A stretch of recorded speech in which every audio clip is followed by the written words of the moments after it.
I'm pleased today, Sunday, September 12th, 2021, to introduce Keith Harvey, the Northeast Regional Director of American Friends Service Committee. This production is by the Quaker Meeting, called West Falmouth Preparative Meeting and Sandwich Monthly Meeting. And it's part of the series of Second Sunday Talks by Peace and Social Order Committee that I convene. Our speaker today, Keith Harvey, again, is the Northeast Regional Director of American Friends Service Committee, and his topic is AFSC and the evolution of its peace work, where AFSC began and grew over the years, where AFSC is today, where I think we need to be in the immediate future, our witness and testimony. This will be followed by question and answer period. And this is being filmed, and it's also being recorded on YouTube or live on YouTube. And the people who are on YouTube cannot ask questions because of the media. But if you're on the Zoom presentation, please put your questions in chat and put a question mark in front of it, just like the Spanish do, but you can put it right side up. And we will have those questions afterwards. Keith Harvey, again, the Regional Northeast Director of American Friends Service Committee, has a position that he's held since 1992. The region's work includes peace, economic justice, immigrants' rights, and healing/criminal justice issues. Keith has used popular education methodologies to facilitate many different workshops on topics such as nonviolence training, help increase the peace program, criminal justice history, and the international debt, and the IMF World Bank. Before coming to AFSC, Keith spent 9 years in low and moderate income property development and management. Recently, Keith sat as the Cambridge Friends School Board, recently chaired the Lewis D. Brown Peace Institute Board of Directors, and sits on the Philadelphia Planning Committee for the U.S. Social Forum and the Massachusetts Poor People's Campaign and Coordinating Committee. I'm pleased to present Keith Harvey, and he'll speak to you now. Thank you. Hello, and thank you for the invitation to speak. I'd like to just for everybody, just to take a brief moment of silence, just take a big deep breath. And I kind of will speak out of that silence. It's going to be a couple of seconds, so just want to do that.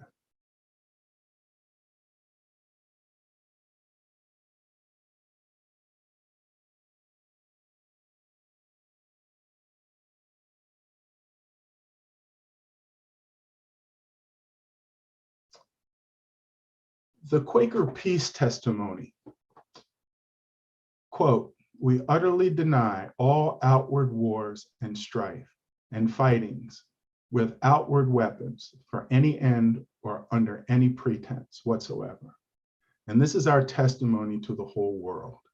The Spirit of Christ, by which we are guided, is not changeable, so as once to command us from a thing as evil and again to move into it, we do certainly know, and so testify to the world, that the Spirit of Christ, which leads us into all truth, will never move us to fight and war against any man with outward weapons."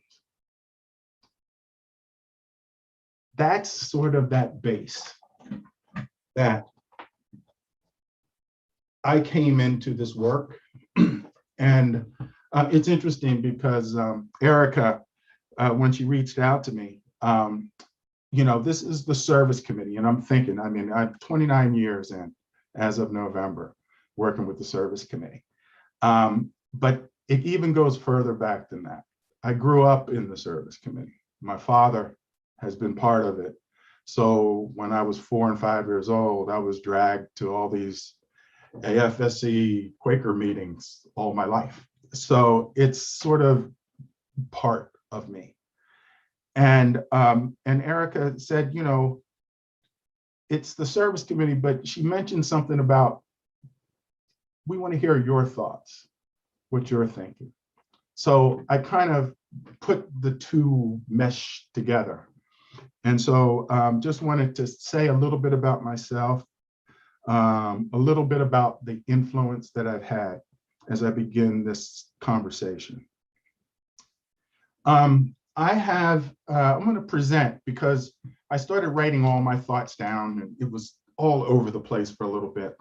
And so I kind of did this presentation, not presentation, it's a PowerPoint.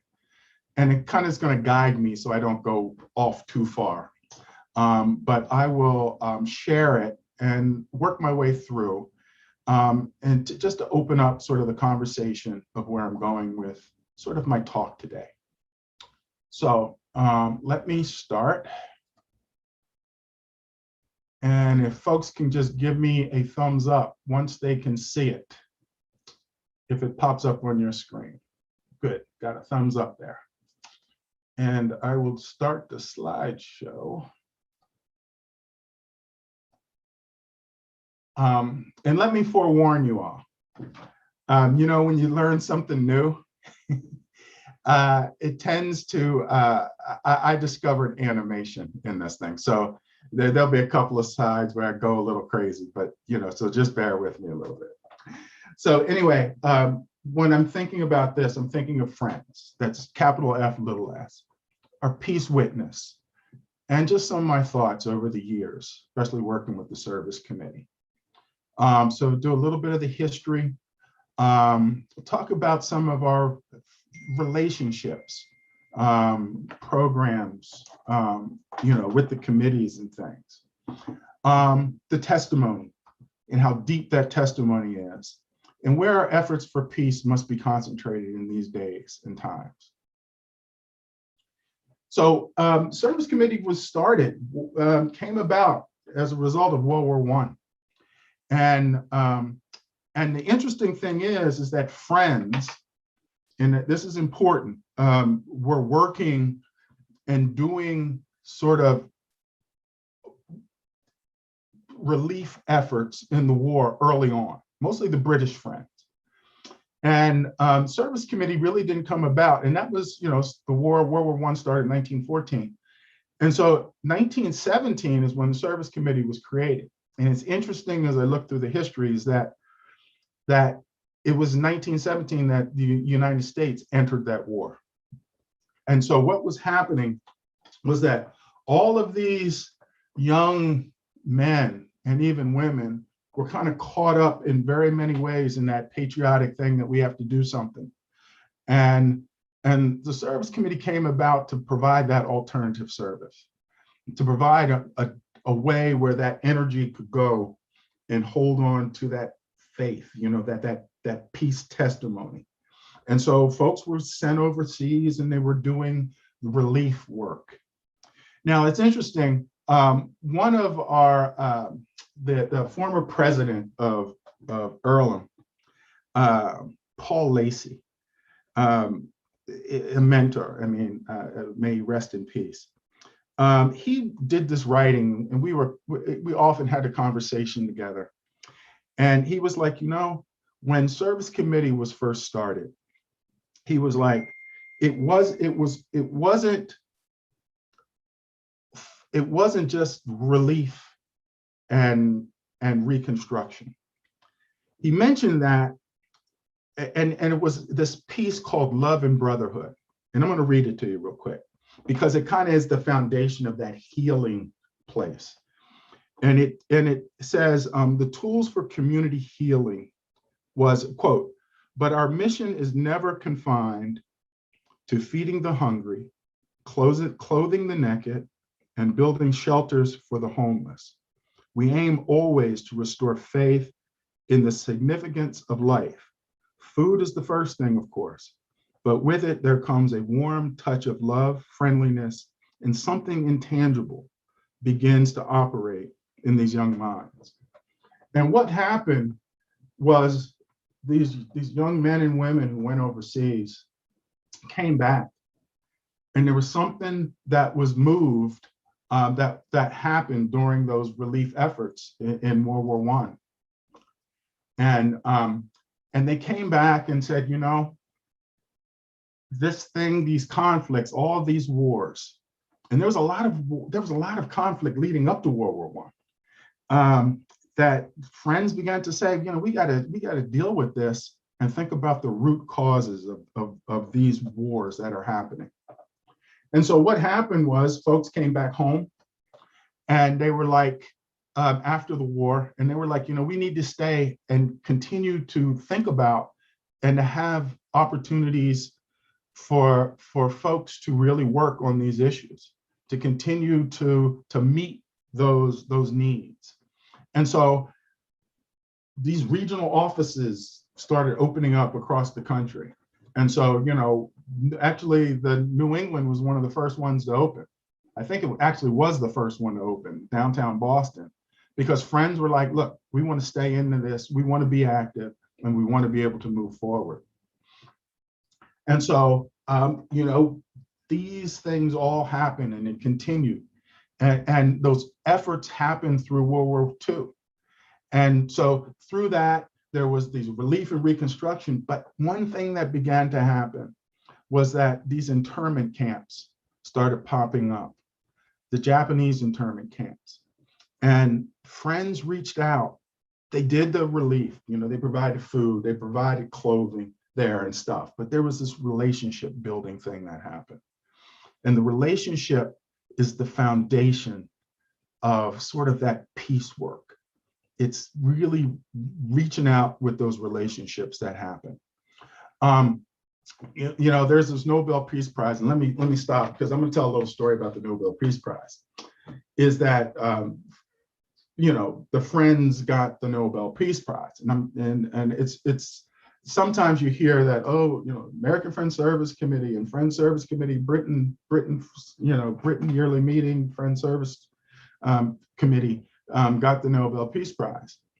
But it's not that. The Peace Prize was on behalf of all Quakers and their peace work over the years. It was just that there was no one like bishop or pope to receive it. And so they reached out to these two organizations to be able to accept it on behalf of all friends. Now, the tragic story about that is that it was interesting because the Nobel Prize, evidently they have these short lists. People get nominated and you can sit on that short list for a while, you know, sometimes for decades. And your name will always, they always keep looking at it and keep looking through it. Evidently friends were on that list for a number of years. But also a new person kind of popped up on the list and they were down to, the story goes that they were down between the Friends and Mahatma Gandhi. And they were like, you know, Friends have been on this short list for quite a while. So we'll give it to them this year and we'll give it to Mahatma Gandhi, you know, Gandhi next year. And the tragic piece is Gandhi was assassinated before he could get that Peace Prize. And so I learned a whole piece that, you know, that there was this piece with the Friends Service Committee that they continued to reach out to Gandhi and all of his compatriots that were working on this nonviolent things. And we established a relationship with those folks through those years too, as we worked through and continue to work through our witness for peace. Now, the internment camps, as you can see, the Japanese internment camps, but also the relief efforts in Appalachia. So we were looking at, there was this growing thing about the peace work that had to go to the root causes. And there was this economic justice thing that was happening. There was this racial justice thing that was popping up and looking at those root causes. And as we rolled into the civil rights, these communities and relationships with communities and our work began to change as we looked at the peace work. And that peace work was relationships in those communities, understanding those relationships, understanding how different communities looked at these different issues, sometimes with a little different lens. And so that it was less helping. We started moving from, I'm going to help you. Here, I'm going to give you some food. I'm going to give you these these clothing, as opposed to what can we do together? There was the word that popped up was accompaniment. How can we be in accompaniment with communities? How can we be in accompaniment with solving and thinking about finding solutions together? And so that was a big piece that we began to move forward on. And you will see that we engaged much more locally, and things began to grow, and the service committee began to grow quite a bit. Now, this is Bill Sutherland. And this kind of inspired me because this all happened around the 60s and 70s. Bill became our South Africa representative, what we used to call choir, Quaker representative, Quaker international representative. And so Bill was working in South Africa, but he's been working in Africa for many years, Ghana and Tanzania. But Bill was this conscientious objector. He was jailed because of his conscientious objection for World War II. But he came out and he was Mr. Peace activist. And he established these immense relationships. I'm going to say relationships again, because this is so important as we look at our peace work. He established relationships as these number of African countries were going through their liberation movement, identifying colonialism as a root cause. And so the wonderful thing about Bill, and I learned this from talking, I look at these are mentors for me. And so anytime I can sit down and sit at their feet and just hear their stories and learn, what was happening with Bill was that in these liberation struggles, there was a lot of armed resistance. And those leaders were doing armed resistance in many of these different places. But they allowed Bill to be there because they wanted to have that peace voice in the room. They said that was important. And that so Bill had these relationships, and he kept, he's like, look, we can do it a different way. There's a different, and so that was always there and present. And there's a quote from Bishop Tutu of his appreciation of Bill Sutherland and the work that he did over these many years. It was like 1975 to 82 that he was just in that work, doing it through all these times and moves. So he's a hero of mine, to be honest with you. He really is. So I want to just say that everything was local, and service committee kind of came about, and they established these different regions. At one point in time, we had 9 regional offices. And in most of those regions, we had about 8, 10, 12 programs in different states across the country. One time we had 62 different programs across this country. And they had relationships, many of them with local monthly meetings and things, looking at the issues that were very close. Today, our current regional structure, we have a West region, see how big it is. We have a South region that is really huge. And we now have a Midwest region. So we're losing that local kind of flavor that we used to have. And I think that's a loss. And of course, we bounce in the Northeast. And so I know that's my animation. And so that, and we really tried hard to hold on to those local things. So I'm going to concentrate a little bit on the Northeast a little bit as we get through this. But also we're global.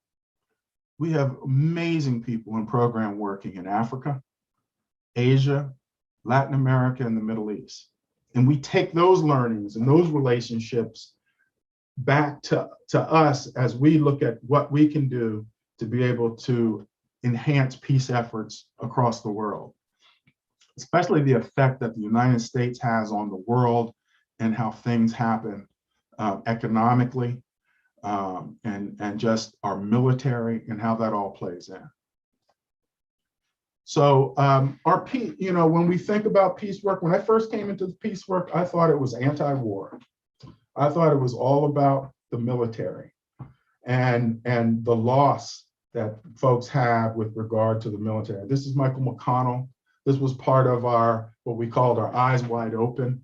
When we went into the Iraq War, we wanted to highlight that there's a cost. There's a human cost, not just an economic cost when we go to war. And so we kind of lined up these boots. As more people died in this war, we began to show that there's a cost. And we also began to show near the end that we used to have civilian shoes that we would line up, because more people die in war that are civilians than are actually combatants. And so we wanted to highlight that there's a terrible cost that happens in communities that are in conflict. You'll see that this is this is how much we spend in the United States. That red is what we spend on the military. Everything else is, that everybody's trying to cut. The social services, those safety nets are there. And so this is what we kind of highlighted as part of that larger, that traditional peace work. But it is so important that we be local, that we being community-based, being in relationship with communities, in relationship with each other. This is where our programs are now. We're up in Maine, New Hampshire. We have we used to have a program in Massachusetts, New York, New Jersey. We have 2 programs, and we have a small program in Pennsylvania, right there in Philadelphia right now. And so there was one time we had a program when we were just the New England region. Our executive committee really wanted to have programs in every state. And every state, we wanted to have that office so that we had a presence and that we could bring folks together. We have that collaboration together from the states. I'm going to go through this real quickly because I really do want to get to the part here that when we talk about healing, transformative justice, right now that's our sort of the prison work. That's the work that's in prison. Thinking about folks who are in prison, looking at the justice system and it's disproportionate of why certain communities have a disproportionate of their citizens in these institutions, but also when they come out, how can we help heal and bring them out more whole so that they can get whole again and be part and contributors in the society again.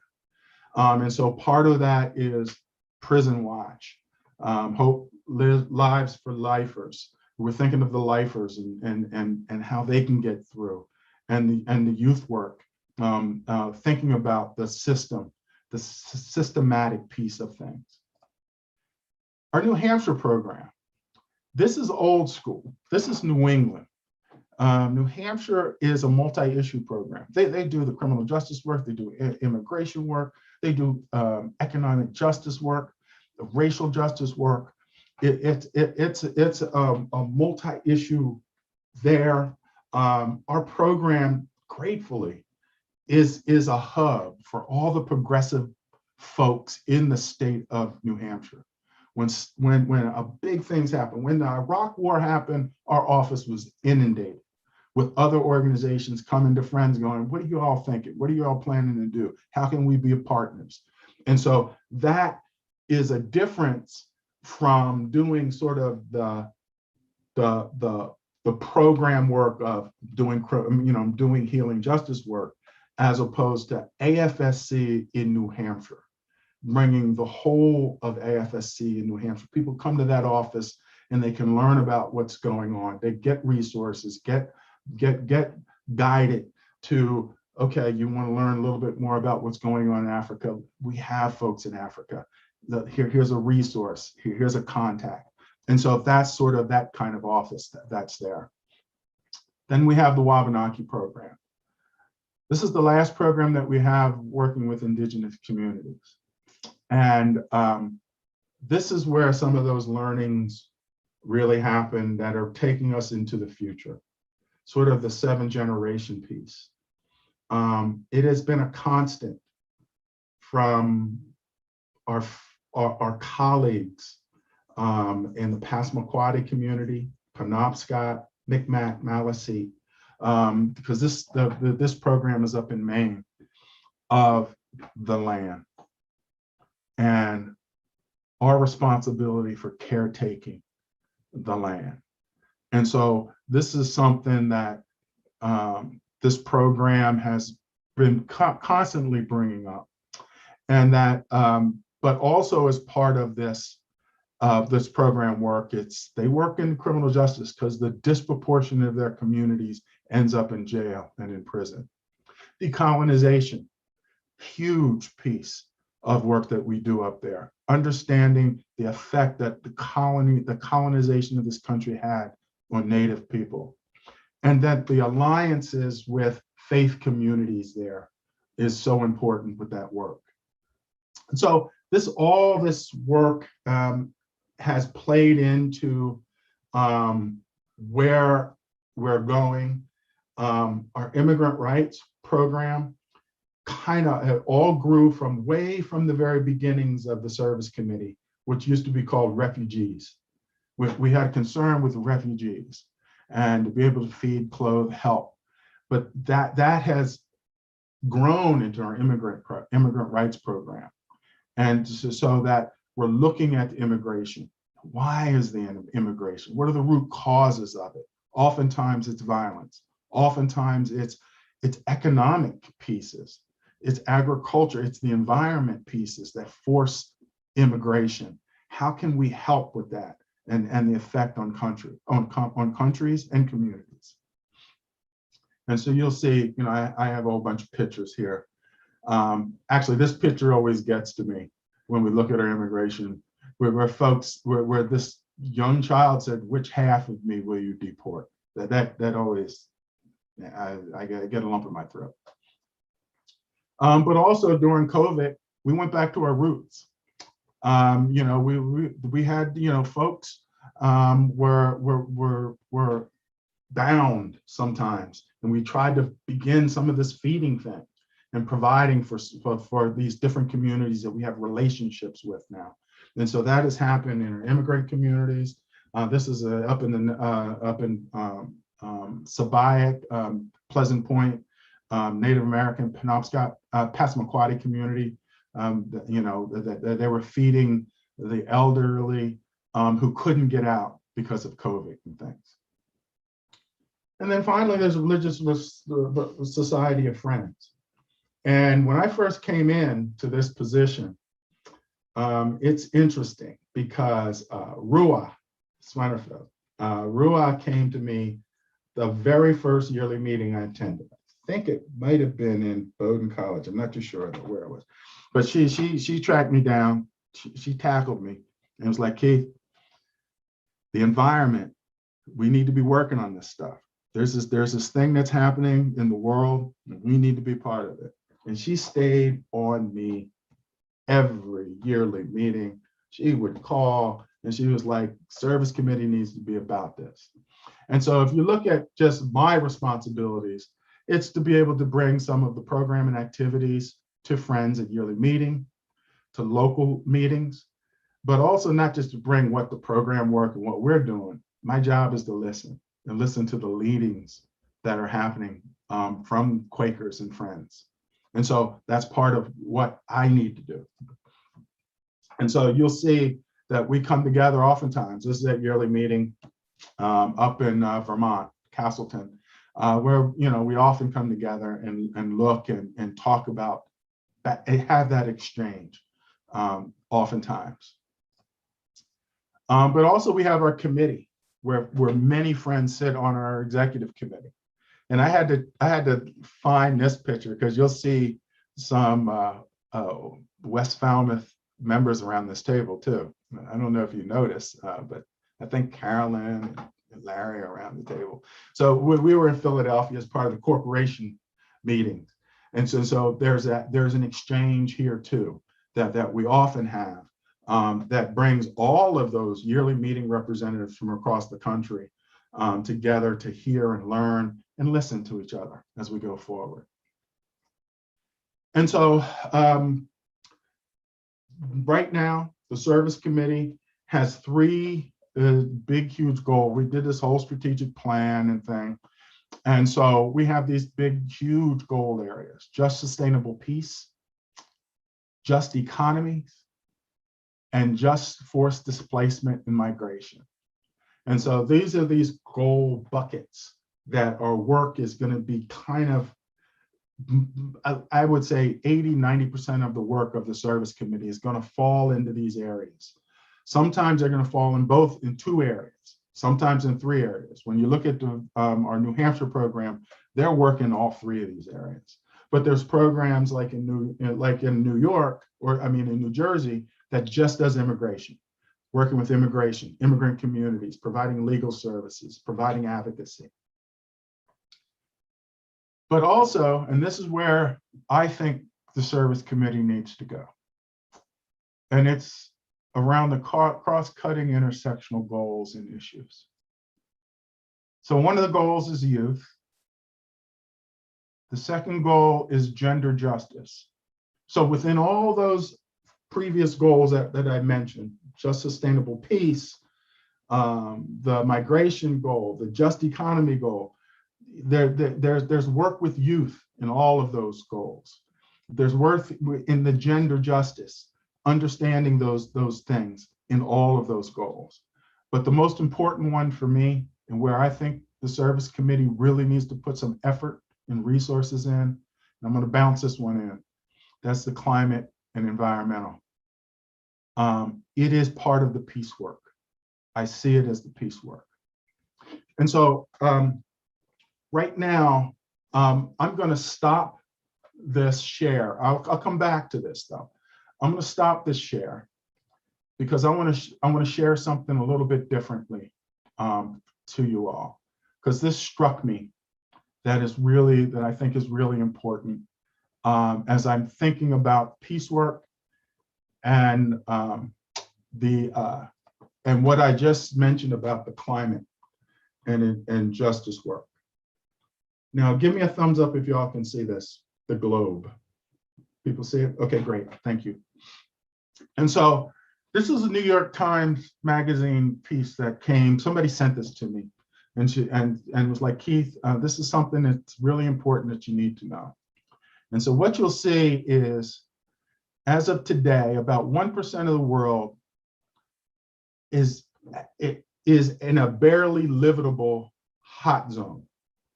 So it's 1% of the world that there's these zones that are really hard to live in, right?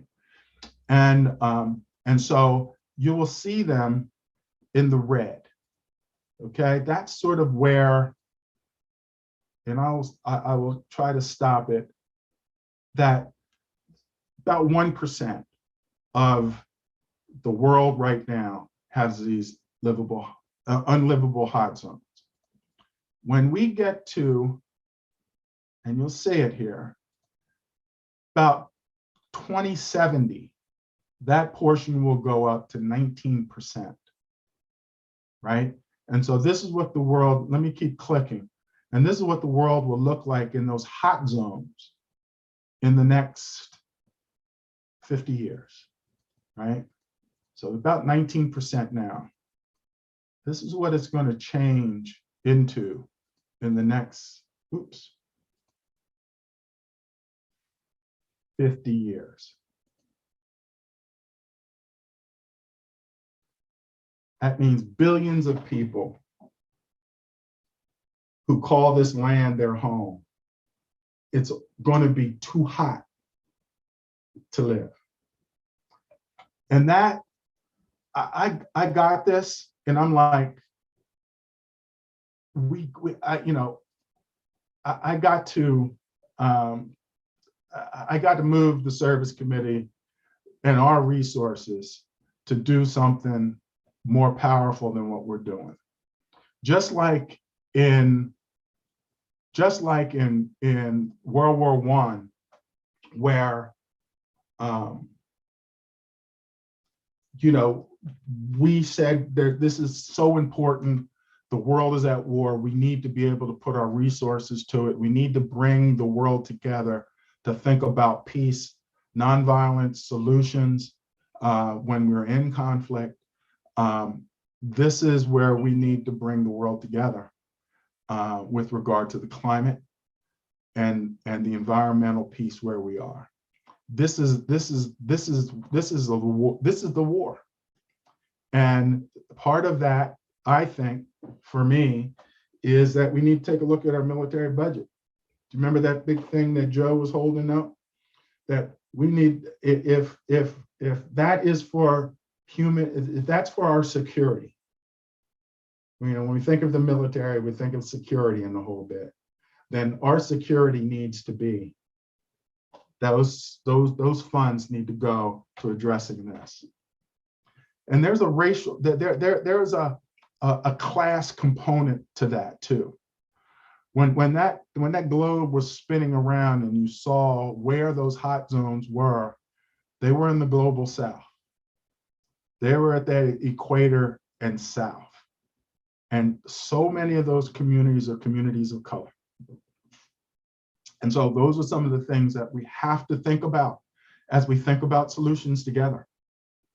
And Service Committee, when I look at this, Service Committee is, we're behind. And I'm reaching out to Quakers. I'm reaching out to Friends, the Eco Justice Collaborative. There's an economic network of friends that are coming together, and I'm trying to make all those meetings because I need to learn from you all. I need to bring whatever resources I have, but I'm trying to gain all of those and bring it back to the Service Committee to say this is so important for us as we move forward, to think about and listen to the voices from our indigenous communities who are saying, look, we've been talking about this for many, many years. Think about 7th generation. Where are we going to be? So my strategy is our regional work is to be as close to the base, to the people as possible. Establish long-term lasting relationships with the base so that folks can call me and say, Keith, you're messing up. This is what y'all need to do. Or Keith, thank you. I'm calling on you because I need your help. But to have that relationship, that friendship, that's going on. And that we do our work in accompaniment, that there's wisdom all around. I'm going to say one more story and then I will try to close up and open for questions. When I first started, I was up at Indian Island, Penobscot Reservation in Old Town, Maine. And I can't remember the woman's name. She was an elder, very well respected in the community there. And we were sitting there and we were talking and we were at lunch. And she said something that stuck to me. I swear, I think about it all the time. She goes, everybody has wisdom, and that it's our job, like in a scavenger hunt, to find those pearls of wisdom in every relationship that you have. And she said, even that person who's homeless, if you sit down and talk with them, there's a pearl of wisdom there. He says, and be a scavenger and grab those pearls of wisdom and then bring that wisdom to the world. I've always, that was like, whoa, and that's like my first year. I'm like, oh man, this is awesome. I'm learning so much just being around folks. Just also the one thing that I have always preached in some ways is educate to action, that we educate each other, that we're in the room, in these relationships, we're learning together, we're researching together with our community partners, with the community in accompaniment.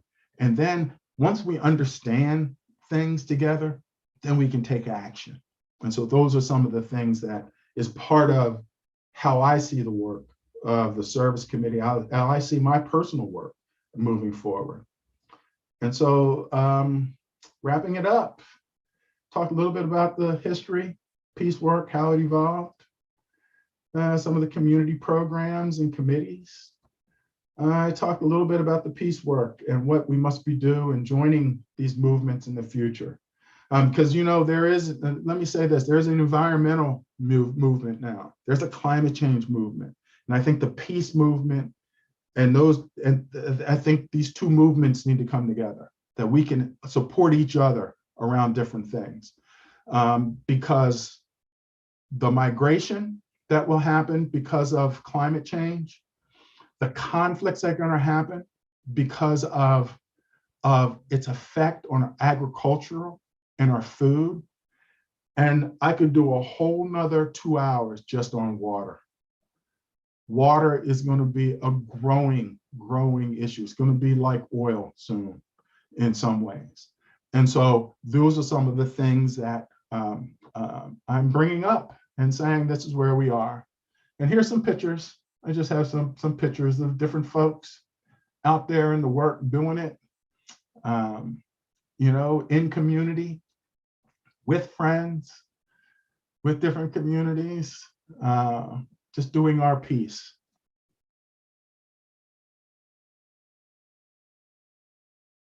And I will stop here.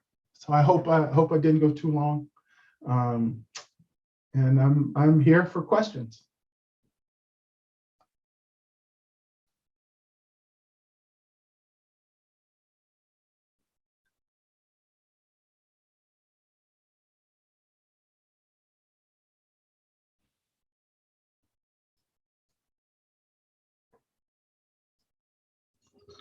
I have a question, Keith. My name is Tim Barish. I'm calling from Amesbury Friends meeting up in Amesbury, Mass. Hi. I actually have two questions. I'll try to make them short so I don't take up, monopolize the time. When I was in high school, I participated. I'm from the Philadelphia area, and participated in several weekend work camps in Philadelphia, and they were wonderful programs. They were real eye openers for me at that age. I mean, I was a teenager, and there were high school kids from around surrounding Philadelphia would come in and spend a weekend in Philadelphia and do various things. The main point was to go into homes and help people painting and plastering, and you didn't go in there to do it for them. You'd go there with the supplies and you would enlist their help to do the work. Okay, and you bring them a bag of lunch because usually there was nothing in the refrigerators. And I was absolutely and also I was involved with another work camp, a summer work camp. I went to George School in Pennsylvania, and they had a summer work camp in Europe and overseas. I think that was American Friends Service Committee sponsored. And we did a thing in Germany in 1965. So my question is, those work camps, are they still going on somehow, some way? That's one question. The other question, and I'll try to make it quick, is anything being done by AFSC with regard to the Afghan immigrants, the people who've had got out of Afghanistan and coming here to the States? So there's two different things. Yeah, good questions. Thank you. The work camps, like your experience, like with the experience that you had, aren't happening like that. The youth work kind of has taken a different turn. What I learned, because I wasn't part of that, so I all I could do was listen from what folks were telling me. It became several issues became in that. I think one of them was insurance issues, and it was, I think they had a couple of work camps that didn't work out as smoothly as they should. It was 60s, maybe early 70s, and one friend told me there was issues around sex, drugs, and rock and roll. So it was sort of that thing, I guess, that was happening. That was part of it. Yes, we are working in Afghanistan. We have to be pretty behind the scenes. Our international work is there. And we are working to bring folks and families out, even to this day. We used to have a program in Afghanistan. Once we went in there, we had colleagues and we did work there. And so we're trying to bring and support those folks that helped us and were part of our program out. So that was. It breaks and they can't see this dot. Can you make the letter smaller so I can fit it in one place? I'm sorry. Okay. So that's where we are with Afghanistan. What we call the general secretary, the associate general secretary for international programs, she actually worked in Afghanistan for 7 years, working with the women there. So she has these connections, and we are semi-successful right now, but we're continuing to work there. Okay, is there anything that we as monthly meetings can do? Well, I guess in general, but also I'm thinking in particular about the Afghan refugees, people who have been brought out, that we can do. Yeah, I was going to talk to him about that. I will. I can put you in contact with our international program. So Tim, I will. If I can get your email, I can send you that information. Okay. Hello? Yes. Hello? Yeah, hi, I am Selçuk Sahin Tomek. I'm interested to find out how, what is there a procedure where you could, your committee could have like a sister program in another country? I think we can't really deal with too much of refugees, and even more with peace if we can't do much more international work. But just a little bit, if we can just even have one program like that, I would like to volunteer for that. I've been studying culture of peace for a long time, and I have worked with United Nations Environmental Program. But I want to do something else now. Is there some way I can contact you? And is there a procedure where I could write a little thing, say, could we do this project or somehow like that? Yes, and maybe. We are going through a big change in the service committee. And right now, those ideas kind of need to fit into those 3 program focus buckets that I showed with regard to the strategic plan. Sort of I'm sorry, we've been trying very hard to connect back and forth, so I missed those parts. Unfortunately, I tried very hard, but I didn't get those bucket things, so I don't know if it's or not.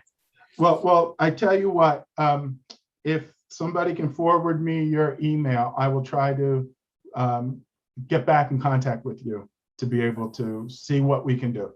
I can't make any real promises, but we can make an effort. All right. Sure.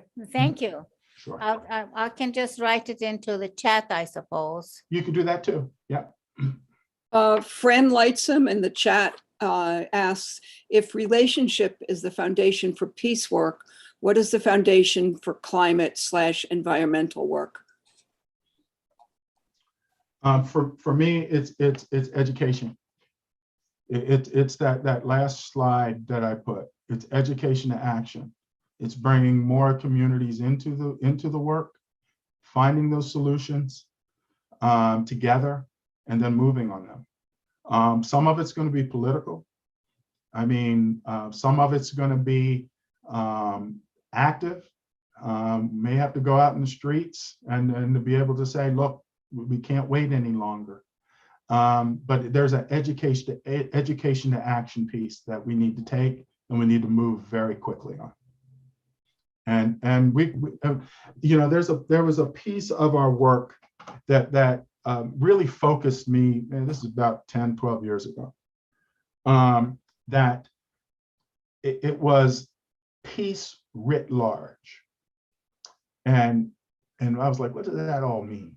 And it was, whatever you're doing, does it help, even if it's just a little bit, to move that to move it forward, to move it to a better place.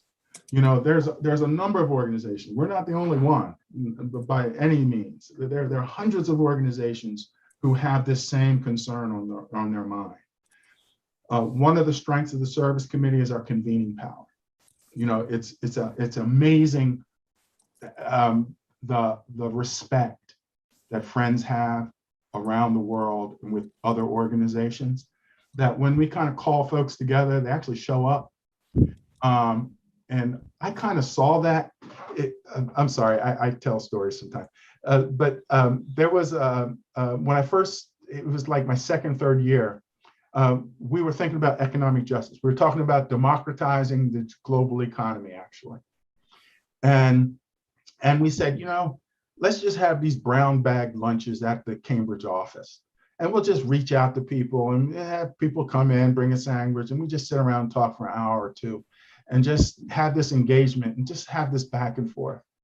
And so one of their staff, Paul Shannon, was like, well, you know what? Let's reach out to, let's see if we can get Noam Chomsky. I was like, okay, if y'all want to try that, and I have a connection to Howard Zinn, so let's see if we can get Howard. And so 2 weeks later, we start our brown bag, and in that room is Bishop Harris, who was the bishop of the Episcopal Church at the time, Howard Zinn, Noam Chomsky, Joe Gerson was there, who was our peace activist thing, and I'm in the room going, man, I love this job. This is all right. And we had an amazing conversation. I learned so much. So I'm just saying, we have these convening things that people really kind of show up because of the relationships we've established over this 104 years of being in existence now. And so those are some of the things that we have with regard to just those kind of things. I lost the question, so I apologize. I went off and told my story. Maybe Fran Lightson would like to respond to her question that I posed for her.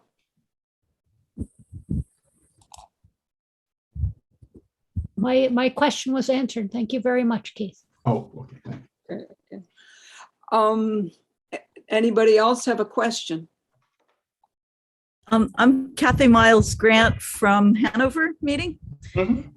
And I'd be interested to, I've so appreciated your broad sweep through the decades of the AFSC. And I would love to hear a little bit about, in that same light, the evolution of Friends' testimonies and processes in the context of the work, and especially what are opportunities and challenges as increasingly the work has focused on real partnership with non-Friends community base, as well it should.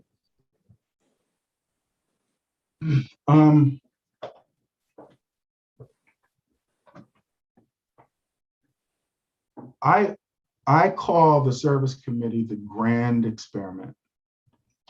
It is the place that has brought non-Friends into that Friends space. And the service committee has had these amazing folks on the board that back in the 60s, 70s were just,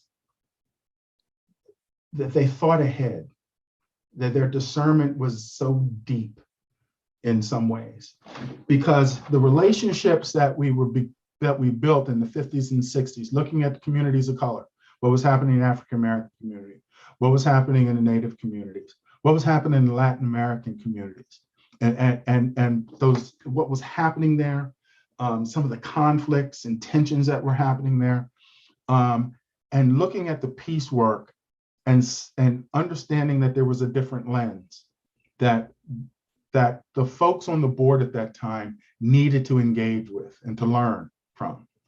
And so they created these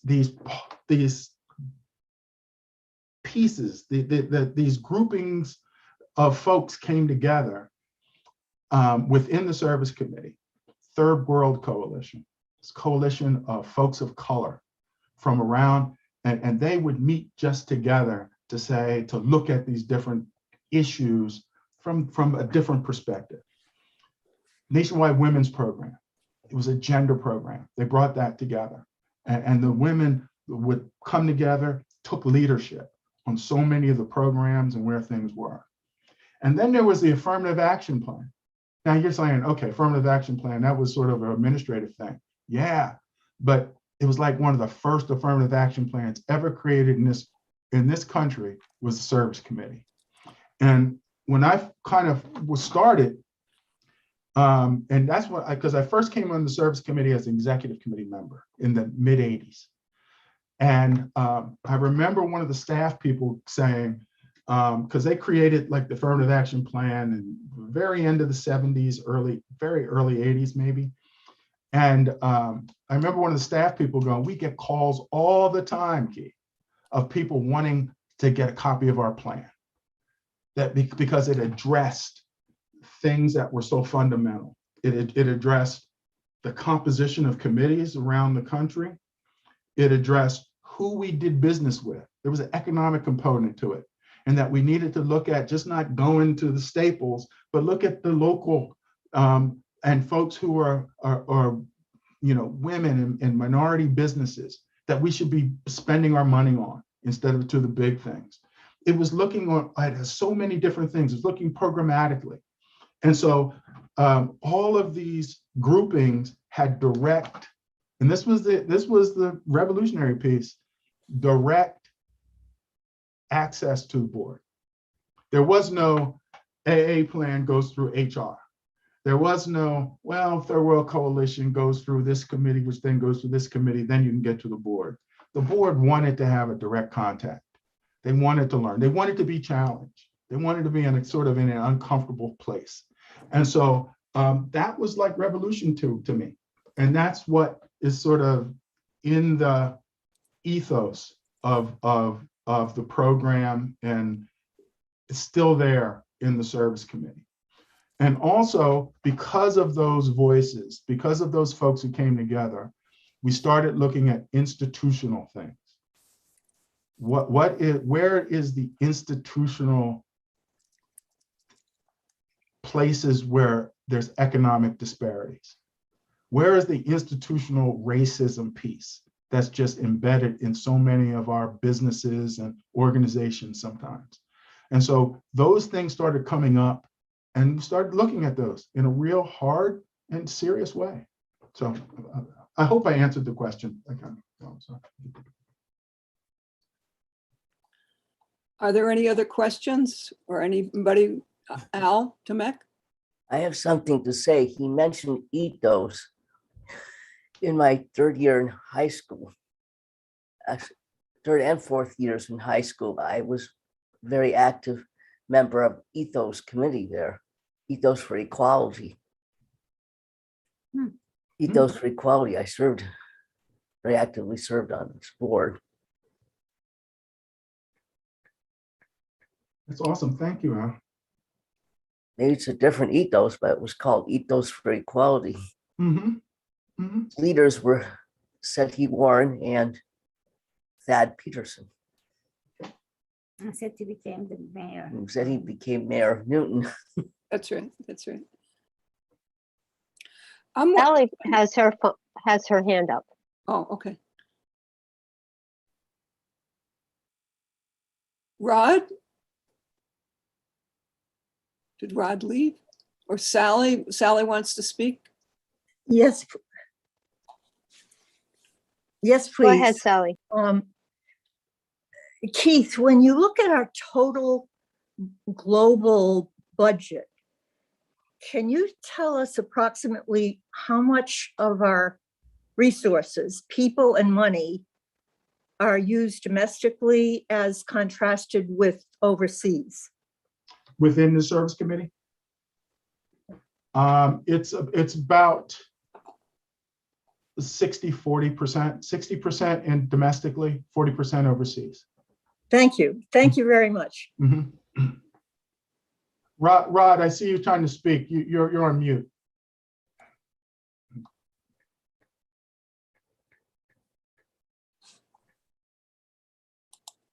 You're still on mute, Rod. I can't see him. There you go. There you go. Okay. Okay. There were people from both quarterly meetings that brought, that's no way to treat a child, to yearly meeting. And it was not a good result, but there'll be further efforts. So my question is how you've worked with the youth at yearly meeting. And I know from Earth Care Ministry, we've never been able to penetrate the New England youth, but it would be good to brainstorm ways in which not only can the yearly meeting unite somehow behind that AFSC effort, but also to involve the youth of the yearly meeting. I am here and willing to be able to help with that effort. I've already alerted our staff that work the Leave No Child Behind program, and they're willing to have to engage and talk and dialogue with folks. So if y'all want to and find the time, we can do that. We'd be happy to do that, to have that conversation and to see where we can move things forward. Yeah. So I mean, right, I mean, I love working with the young people. I've done it for many years. So so I can, yeah, let's figure out how we can do that. Yeah.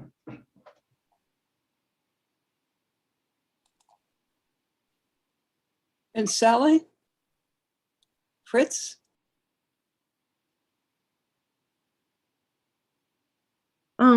Thank you. I asked my question and I'm grateful that Keith answered it. If there are no more questions, no one has another question or comment?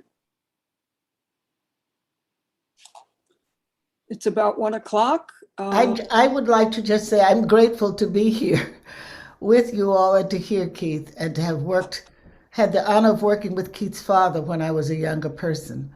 Somewhere in my house here, I have a gift for Keith. It's the letter that his father wrote me when he was doing about the AFSC, the kind of work he was doing.